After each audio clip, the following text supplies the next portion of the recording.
Điểm speaking của em đang ở khoảng band 7. Okay. Alright, welcome to the test. What's your name? My name is Phúc. You can call me Alistair if you want. Alistair. Yeah. Okay, let's talk about the countryside. Do you enjoy being in the countryside? Yes, definitely. It's like the countryside has a different vibe and air. The air is so much better, especially compared to the capital city in Hanoi. The air quality is so fresh that every time I breathe in, I feel very relaxed. And overall, the noise pollution there is way less worse, if that makes sense, compared to Hanoi. Like, I don't have to wear my AirPods and turn on noise cancellation all the time. How often do you spend time in the countryside? Actually, I rarely go to the countryside, like even my hometown. Like, I only went to my original hometown like once in my life. Recently, maybe I have been traveling to less rural area. Yeah, like 3 times last year, I think. So what do you like doing when you're in the countryside? Oh, I like to sleep.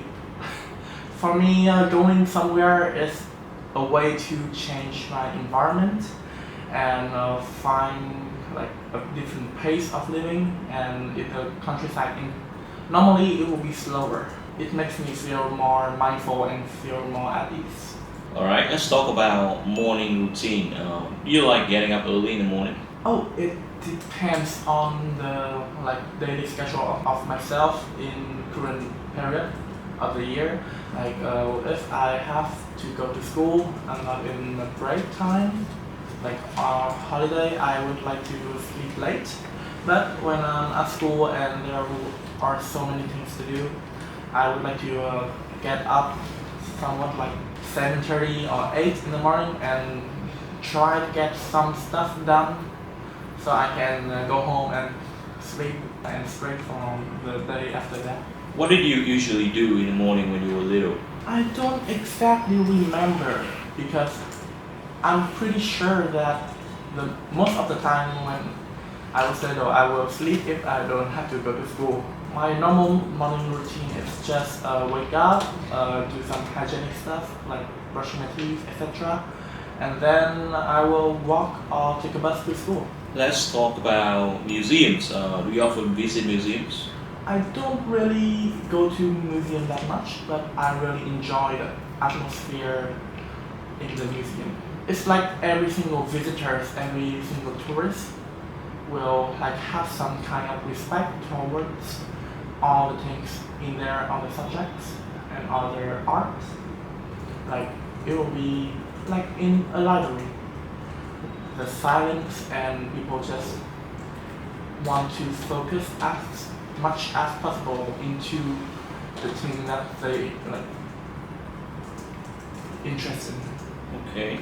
What can you learn from visiting museums and art galleries? For me, especially art galleries, I often very keen on their perspective. Like we can see the others, the people of our past perspective in life. And I will wonder that what influenced them, what makes them think that way, like the situation, their economics, the well-being of them at their current timeline. And it makes me think a lot and try to relate to myself in this situation, in this moment of time. And it somewhat makes me feel like I can think better or have different solutions for my current problems. Let's move on to part two. So I would like you to talk about your favorite TV program when you were a child.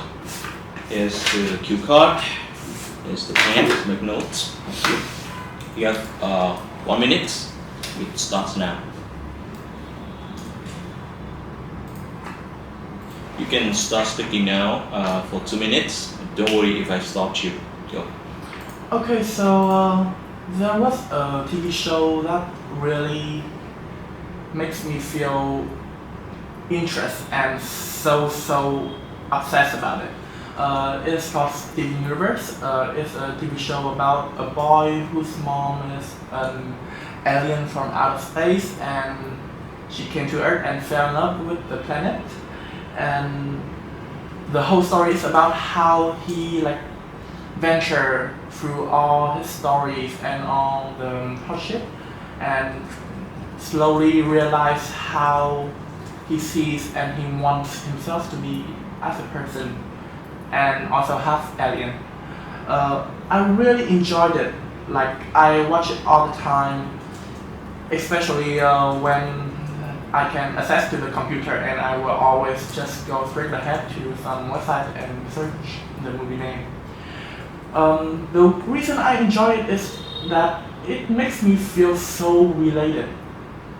Because me myself at the time was also a child in his age, like 10 or 12 or something, and I also have some trouble and hardship that I need to go through. And seeing it he go through things about himself and how he cares about other people, it makes me wonder if I can be like that too, and somewhat improve myself to be a better person. And interestingly, it's a very old movie, but all the peers, all of the younger friends I know currently, they all know about it because it's very famous for its musical elements and also the art. It was considered one of the most widely animated TV programs in the year. And Alright, yeah, okay. thumbs up. Can I have Yeah. that back? Let's talk a bit more about TV program in general. What makes a good TV program? I think it's about the depth of the plot and the storyline, also the details about the character. Because if the audience don't find the TV program relatable or attractive enough, they cannot see the value through it, it's not funny, it's not help them to be mindful, and they cannot enjoy it, I don't think the TV program is, it cannot be successful. How has new technology changed the way people watch TV? I think that most people now, especially younger generation, like Gen Z, Gen Alpha, and etc., they will focus more on their phone. And because there are so many applications and so many type of contents like TikTok, YouTube, or Instagram even, they will not enjoy watching the TV like our parents used to do, also myself. I will rather spend my time watching TikTok, and I still know about the stuff that my parents watch from TV. Should children be controlled in their TV watching habits? Yes, definitely. One of the reasons I think that because we should control the time of them watching TV, because children are not very self-aware. They will tend to watch TV too much. That is a more common problem for people, and sometimes we need to also control the content of what they were watching. Not every single TV channel or TV program are appropriate for their age. So to ensure that their mental well-being and mental health is okay, and they don't get into bad influencing TV programs, we should also control two of the stuff. Do TV programs affect people's behavior? I think they somewhat influence people's behavior. It's quite similar to social media. TV program covers a lot of audience, and people, when they see it a lot, and maybe they can mimic the behavior or the actions, phrases showed in that TV program, and that can influence their communicating behavior. It's not always healthy. Some is healthy. For example, people are more aware of the phrases and the newses because Donald Trump is talked about too much, and they become aware of the global situation. But sometimes people will like express too much hate towards something, and it can influence other people and make them judge the book by its cover only, and they will just hate someone or like have a bad impression about someone when they don't even know anything about it. Okay. Let's talk a bit more about another topic, which is clothes. Do you think what people wear can influence their mood? Yes, because every day when I wake up in my like casual clothes in my house, I will feel very lazy and very grumpy sometimes, and are not really active. And additionally, clothes are designed, like some clothes are designed to the purpose that we are wearing them for. There are sleeping clothes, pajamas, gym clothes for casual sport, which helps people like sweat better, and well, I really don't talk about that much. And casual clothes, formal clothes for them to attend like school or academic parties. Right. Yeah. What kind of clothes do people wear for work? In my country, people mostly wear formal clothes. Like it can be the company's uniform, or people can match it up with only a simple pants and some shirts. I don't think that bow tie is that common anymore, but normally like Gen Z, like our generation, I see many of my friends just go to work on casual clothes. What are the differences between the clothes worn by old people and those by young people?